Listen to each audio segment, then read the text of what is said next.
Annyeonghaseyo 여러분. Sebelum mulai, pastikan kalau kalian sudah menonton ringkasan episode sebelumnya ya. Agar penyampaian cerita lebih jelas, berikut kami perlihatkan daftar pemain yang terlibat sepanjang episode ini. Selain itu, jangan lupa subscribe dan pencet lonceng buat tahu updatean sinopsis film atau serial lainnya.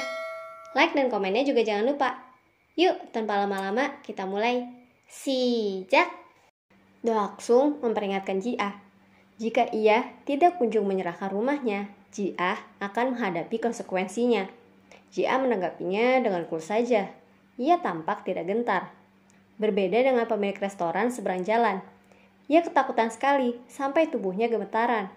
Menurut informasi Ji-chul, sang pemilik restoran menolak menjual rumahnya karena masih menunggu kepulangan anaknya yang menghilang. Ia khawatir kalau suatu saat anaknya pulang dan mencarinya, ia tidak bisa menemukannya. Setelah ditelusuri lebih jauh, rupanya arwah penasaran di unit apartemen Green Villa bernama Ju Kyung-hee. Ia adalah salah satu korban penipuan real estate bernama Mire Design. Ia membeli unit apartemen dengan harga murah. Namun ternyata uang pembelian tersebut tidak pernah sampai ke tangan pemilik gedung, konstruksi Do Hak. Ia pun diusir secara paksa. Tersangka utama penipuan ini adalah pemilik Mire Design, Hwang Jae-woo. Sayangnya, keberadaannya hingga kini tidak dapat ditemukan. Uang para korban pun tidak dapat dikembalikan. Ritual pengusiran hantu berlangsung dengan lancar. Sisa kenangan sang arwah lagi-lagi diserap oleh In-bum. Rupanya, sang ibu berniat membeli rumah tersebut dengan harapan memberikan hunian yang layak untuk putrinya yang sedang hamil tua.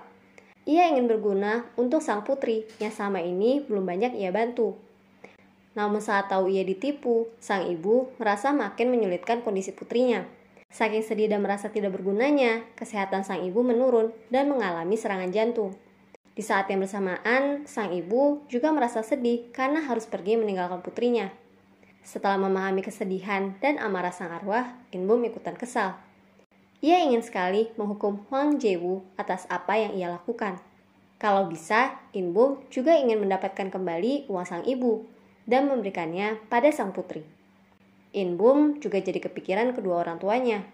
Apa orang tuanya sama sedihnya seperti sang ibu karena pergi meninggalkannya lebih dulu? Begitupun dengan Ji-ah. Ia jadi berpikir, apa ibunya juga merasa sedih karena harus pergi meninggalkannya? Apa alasan sang ibu masih bergentayangan adalah karena merasa bersalah sudah meninggalkan Ji-ah sendirian? Setelah bertemu dengan arwah paman In-bum, Ji-ah meminta Wajung menyelidikinya dan mencari tahu kenapa ia menggentayangi Do Hak-sung. Wajung pun menemukan bahwa Oh Sung-sik meninggal 20 tahun yang lalu, 2 hari setelah kunjungannya ke Daebak Real Estate. Dulu, ia bekerja sebagai kontraktor di Golden Property, yang kini bernama Konstruksi Do Hak. Kabarnya, ia melakukan bunuh diri karena merasa bersalah setelah membakar daerah yang rencananya akan dibangun ulang dan menewaskan 7 orang dalam aksinya.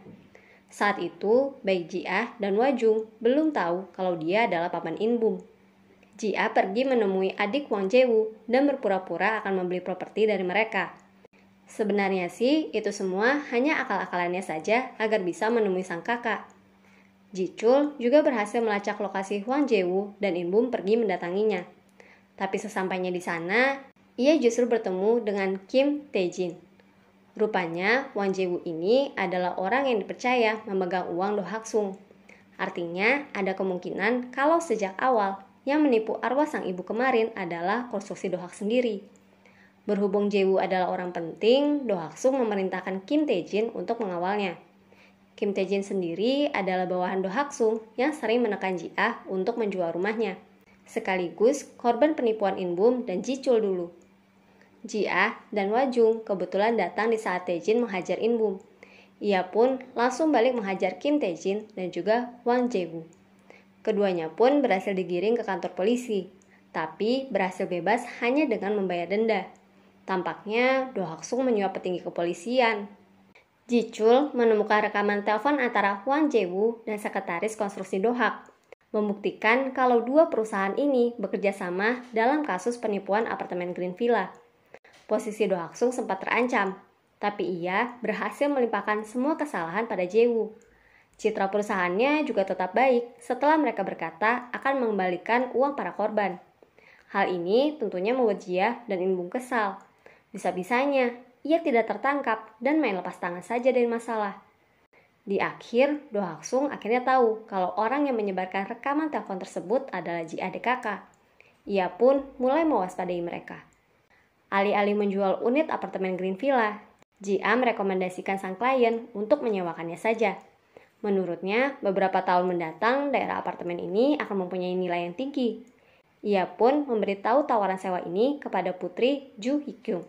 Sang putri akhirnya menyewa unit tersebut dan berhasil menempati apartemen yang semula sang ibu sediakan untuknya. Dengan begitu, kasus apartemen Green Villa resmi tuntas. Inbum menyelinap ke kamar berisi dokumen-dokumen pengusiran hantu. Ia berniat menyelidiki kasus sang paman. Sayangnya, rencana itu tidak berjalan mulus. Ji-ah sudah lebih dulu memergokinya. Kita masuk ke kasus baru ya. Seorang arwah tertangkap dalam live streaming di gedung Chonha. Akibatnya, tidak ada seorang pun yang ingin menyewa gedung tersebut. Sang pemilik meminta pihak Debak Real Estate untuk mengusirnya dan mencari seorang penyewa. Berhubung wajah dan identitas sang arwah sudah ditemukan, Ji-ah merasa kalau ia tidak perlu repot-repot melakukan survei. Tapi ternyata pikirannya itu adalah sebuah kesalahan. Setelah mengusir hantu tadi, ternyata ada arwah penasaran lain yang mendiami gedung tersebut. Tepatnya di kolam pemandian sauna, lantai paling bawah gedung. Parahnya, sang arwah mencoba menarik dan merasuki Ji-ah. Dalam kondisi tersebut, ingatan Ji-ah kembali ke masalah 20 tahun lalu. Tapi ada yang berbeda. Kali ini, ia melihat sesosok anak tanpa wajah yang digendong oleh Oh Sung-sik. Ji-ah pun mulai meragukan ingatannya. Kok dia bisa ya yakin sekali dengan ingatannya soal kejadian 20 tahun lalu? Padahal kalau dipikir-pikir, ada banyak hal janggal dalam kejadian tersebut. Mengapa sang ibu melakukan ritual pengusiran tanpa seorang cenayang? Kok ibunya dirasuki arwah penasaran? Apa mungkin arwah penasaran tersebut sangat kuat hingga membunuh sang ibu? Jia pun bertekad kuat untuk menyelidiki ulang dan menyelesaikan kasus tersebut. Wajung mendukung dengan berkata bahwa ia akan menyelidikinya lebih jauh. Ia akan mencari tahu sosok anak laki-laki yang diduga keponakan Oh Sung-sik. Setelah melakukan penyelidikan, identitas arwah penasaran di kolam pemandian terungkap. Namanya adalah Yi Sung-sil. Ia adalah mantan pemilik toko roti loteng yang menyewa tempat di lantai atas gedung Chonha. Berdasarkan cerita rekan kerjanya semasa di toko roti, Sung-sil adalah orang yang sangat bersemangat. Ia berhasil menjadikan daerah gedung Chonha yang awalnya sepi menjadi ramai. Ia juga menjadikan toko roti mereka sangat diminati. Namun di puncak keberhasilan itu, tiba-tiba saja pemilik gedung berkata bahwa mereka akan melakukan konstruksi ulang. Padahal ternyata semua itu hanya akal-akalan sang pemilik gedung saja untuk merebut toko roti mereka. Sung-sil terus mengunjungi pemilik gedung untuk meminta keadilan, tapi ucapannya tidak pernah didengarkan. Sebelum menghilang, Sung-sil ternyata pergi mengunjungi gedung Chonha. Wajung pergi ke kantor polisi untuk menanyakan informasi seputar hilangnya Sung-sil. Anehnya, pertemuan antara Wajung dengan detektif ini kok agak mencurigakan ya. Wajung seperti menyembunyikan sesuatu dan sang detektif tampak mengenalinya dari suatu tempat.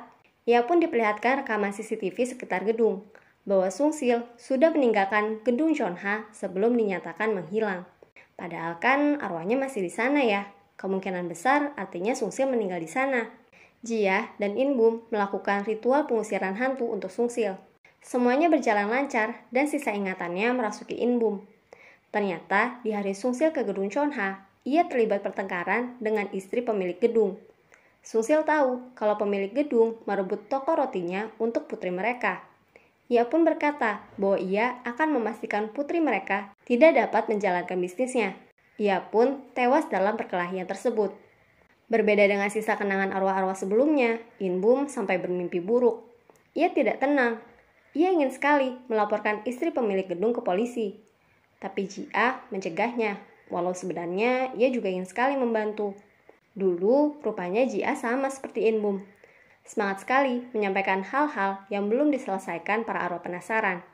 Tapi lambat laun, ia paham kalau ia tidak bisa berbuat apa-apa. Wajung akhirnya menemukan fakta bahwa keponakan Oh Sung-sil adalah Inbum. Anehnya, ia memutuskan untuk mengubur hasil penyelidikannya dari Ji-ah. Ia juga mengusulkan Ji-ah untuk segera menyelesaikan kerjasamanya dengan In-bum. Tapi kenapa ya? Kok Hwajung menutup-nutupi begitu? In-bum sadar bahwa orang yang berjalan keluar gedung bukanlah Sung-sil, melainkan istri pemilik gedung. Mereka pun yakin kalau jasad Sung-sil masih disembunyikan di gedung Chonha. Kalau jasadnya dapat ditemukan, otomatis sang pelaku bisa dipolisikan. Ji-ah, In-bum, dan Ji-chul pun berkeliling gedung sambil diam-diam memotret. Mereka menemukan satu area yang janggal, yaitu basement gedung yang baru saja ditutup bulan lalu, bertepatan dengan waktu hilangnya Sung-sil. In-bum memasang jebakan. Ia membuat seolah-olah arwah penasaran pertama tidak mau pergi lantaran meninggalkan barang berharganya di basement. Pemilik gedung pun setuju untuk membongkar dinding basement tersebut, tanpa sepengetahuan istrinya. Jasad Sung-sil akhirnya ditemukan dan istri pemilik gedung pun ditangkap. Scene berganti memperlihatkan In-bum yang kini tengah disekap. Ji-ah juga ada di sana. Do Hak-sung ternyata memaksa Ji-ah menyerahkan rumahnya. Kalau tidak, In-bum akan berada dalam bahaya. Saat orang suruhan Do Hak-sung mencoba menghajar In-bum, kalung In-bum tidak sengaja terlepas. Arwah Oh Sung-sik yang terus mengentayangi Do Hak-sung pun masuk ke tubuh In-bum.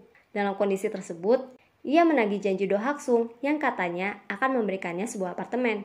Nah loh, apa sih sebenarnya masalah Oh Sung-sik dengan Do Hak-sung? Apa hubungannya dengan kematian paman In-bum dan ibu Ji-ah? Apa ya hubungan antara detektif dengan Hwajung? Kenapa Hwajung sampai merahasiakan fakta In-bum dari Ji-ah? Saksikan ringkasan episode selanjutnya ya. Annyeong!